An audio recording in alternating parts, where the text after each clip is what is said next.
વિષયમાં મારા વિચારો પ્રસ્તુત કરું છું। બિરસા મુંડાજીનું એક વાક્ય હતું, આબવા દેશ આબવા રાજ, એટલે આપણો દેશ આપણું રાજ।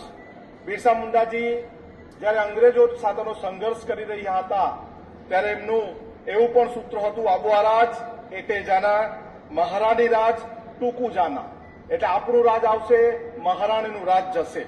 બિરસા મુંડાજી મુખ્યત્વે જળ જંગલ જમીનની લડાઈ લડતા હતા, જળ જંગલ જમીનનું રક્ષણ કરતા હતા, જમીનદારી હટાવવા માટેની એમની માંગ હતી અને શિક્ષણ પર એમણે વધુ પડતો ભાર મૂક્યો હતો।